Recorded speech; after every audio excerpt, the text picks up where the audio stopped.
Good day, everybody. My name is Jason Major, and this is another episode of Biblical Cinematic Universe.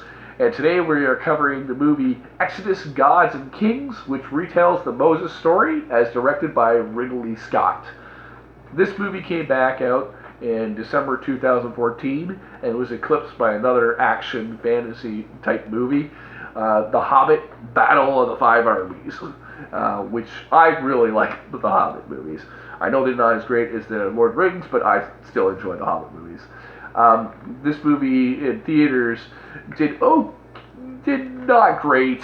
It did like way less than 100 million domestically, and it's debatable whether it made its budget back.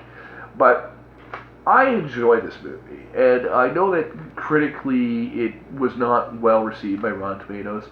But I actually want to talk today about how I rewatched it the other day, and I actually enjoyed the movie. I don't think it's as good as Prince of Egypt, and I don't think it's as good as, of course, nothing can match Ten Commandments. But it's definitely better than the Ten Commandments TV miniseries that I recently reviewed on my YouTube channel. I thought that this movie stars Christian Bale, who's best known now as Batman in the Dark Knight movies, as Moses, doing an accent that varies from American to European to different versions of European English accents for some reason. Joel Edgerton, who plays Ramses, and John Turturro, who I believe was the Pharaoh, Aaron Paul, who I think was Joshua, I want to say, or was he Aaron? And then Sigourney Weaver was in this movie as the wife of Pharaoh, and Ben Kingsley was in this movie as Joshua's father, Nun. That's N-U-N. And another actor, Ben Mendelsohn, was in this movie as well. And Ridley Scott directed this, and he got it under budget. I think it was about $100 million, so it was on a tight budget for a movie of this size. And in this version of the movie, it starts closer to the Prince of Egypt, I felt, in terms of like, in the Ten Commandments you have the Moses and Ramses are kind of always at odds. In this one, they're actually close. They're almost like brothers. Interestingly, in this movie, Moses and Ramses are actually not blood brothers. They're actually more like cousins. Which is actually the biblical story, because if the Bible story is that it was Pharaoh's daughter who found Ramses in the basket. The movie starts out with Moses and Ramses already grown and kind of about to get into that position of who's next in line, and that's how the movie starts. It becomes more of an action movie that way. Also different is when Moses finds out that he is a Hebrew. That's him at the time he's going to go look and oversee what's going on with the slaves and whether there's sedition and rebellion, and that's when he meets Ben Kingsley's character, Nun, Joshua's dad, and then Nun tells him, I know who you are Moses, you are one of us, and God is raising you up to be our deliverer. And what's also interesting about that is that Ben Kingsley has played Moses. Back in the 90s, he played Moses in the TV miniseries. And from there, Moses, in this version of the movie, when he's finding out this news, some Egyptian soldiers are going to attack him, and then he accidentally gets into a battle with them and kills one of them.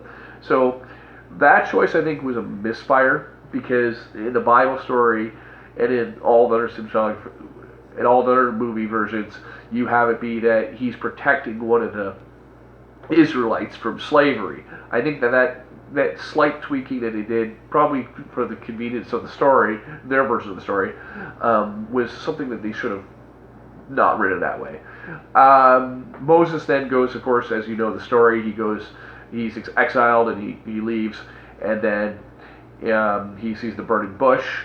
In this version of the story, the burning bush is sort of almost a dream sequence. Like he kind of dreams and sees a burning bush, but then he sees a little child, and that little child becomes the voice of God. Now, I want to make this clear for those who have either seen this movie or are interested.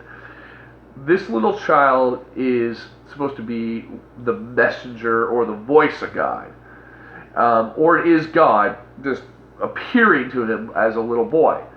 I personally thought that this was an interesting plot device because it allows him to have these conversations with him. So the conversation is a little different than in the Ten Commandments movie, in the sense that he says, like, I am looking for a general. He's all like, you know, are they not your people? And it's just this, to me, it was kind of fascinating the way they did it. And some people might not like the way that the child plays God, and, like, they might think he's taking a temper tantrum. I thought he was just really interesting.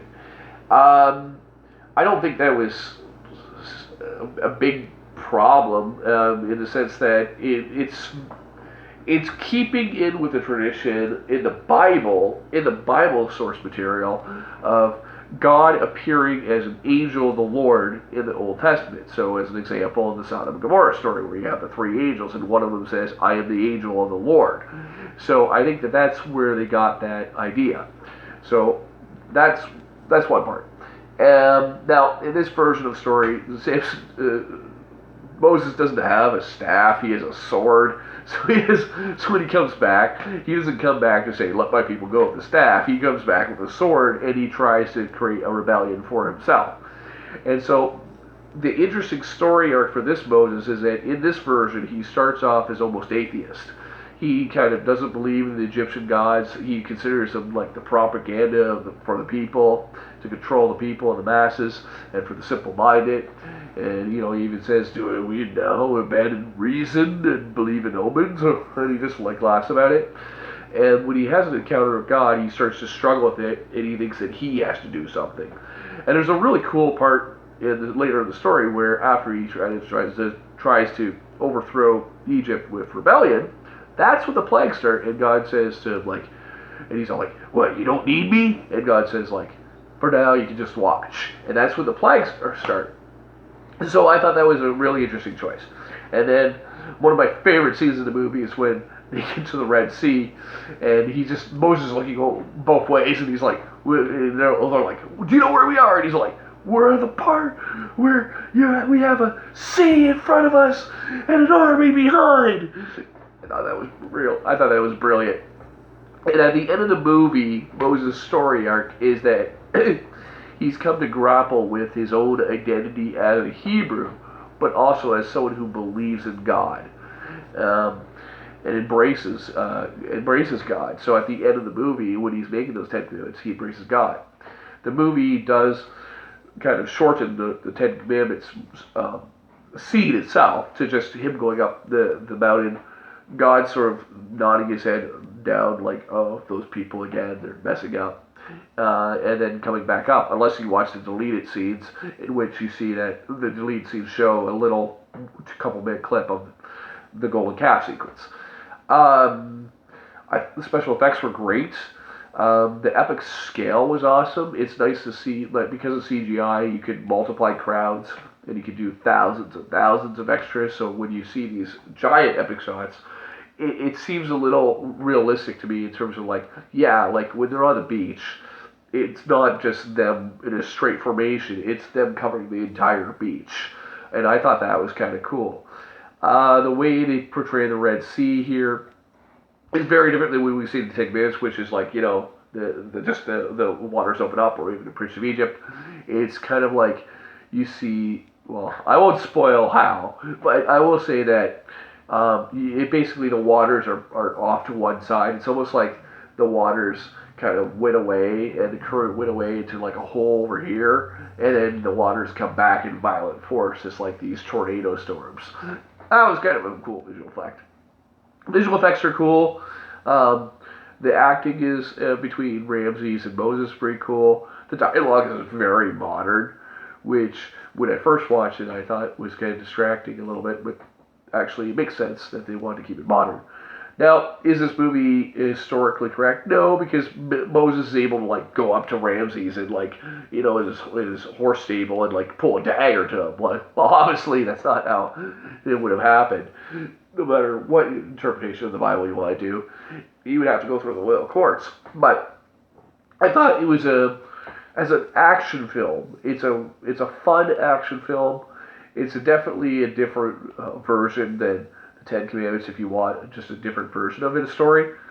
And at its core, it does get the essential points of the story all correct. These minor things like Moses has his Egyptian sword that he's using instead of the staff. These to me are more minor details. And if you watch interviews with Ridley Scott, he does say there's an interview where he's in Paris and they ask him like, well, you have this religious material, like how much were you influenced by people's religious beliefs and the push and pull of that. And he says, well, I wanted to make a film that respects all their beliefs, but at the end core, I am making my own film. But I think that Ridley Scott was trying to make a film that was respectfully to be an action version of the Ten Commandments. And anything he does that's not biblically accurate was not meant to be blasphemous. It was meant to be just his own interpretation of the story. And he kind of grounds it in more of a historical viewpoint in terms of making all the miracles to be kind of historically realistic in the way he frames it. I think it's worth giving a chance. You might like it, you might not like it, but I think that I would give Exodus, Gods and Kings 7 out of 10 as an entertaining action movie. This has been another episode of the Biblical Cinematic Universe.